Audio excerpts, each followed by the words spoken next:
Bonjour, je suis ravie de vous retrouver, c'est Asma d'Objectif TOEIC B2. Aujourd'hui, vidéo consacrée à la partie 7, la dernière partie de la partie reading et la dernière partie du TOEIC. Je vais vous donner 3 conseils pour la réussir au mieux, mais d'abord voyons comment se présente cette partie.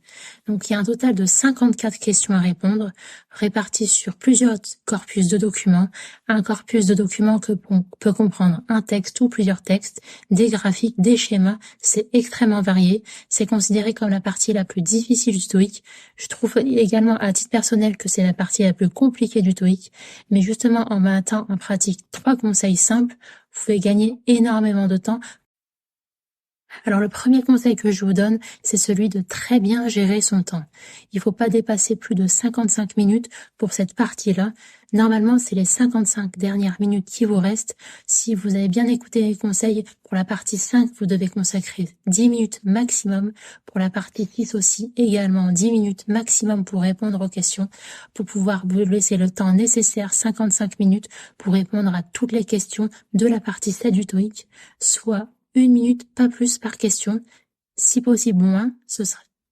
Enfin, le deuxième conseil que je vous donne, c'est de ne pas lire les documents. Au contraire, il faut commencer par la lecture des questions, repérer les mots-clés qui se trouvent dans la question et dans les propositions de réponse, et ensuite de rechercher l'information dans le texte. Et là, encore une fois, je vais vous donner un troisième conseil, c'est celui de pratiquer la lecture en diagonale pour rechercher les informations. Vous ne devez pas lire tous les documents. Donc voilà pour ces 3 conseils très simples à mettre en application. Et le conseil bonus que je vous donne, c'est celui de faire le maximum de TOEIC blanc. C'est valable pour toutes les parties du TOEIC et encore plus vrai pour la partie 7 du TOEIC qui est extrêmement compliquée à chronométrer dans le temps imparti.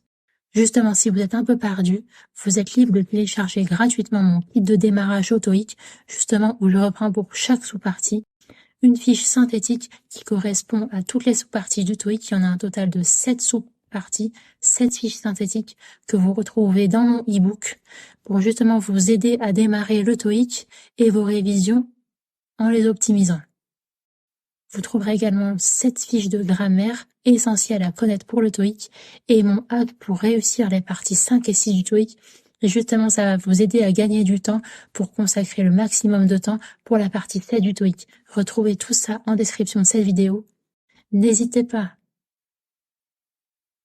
à me dire les difficultés que vous avez dans vos révisions TOEIC et j'essaierai d'y répondre avec un conseil concret à mettre en application. Je vous dis à très vite pour une prochaine vidéo. Je vous dis très bon courage pour vos révisions. Au revoir.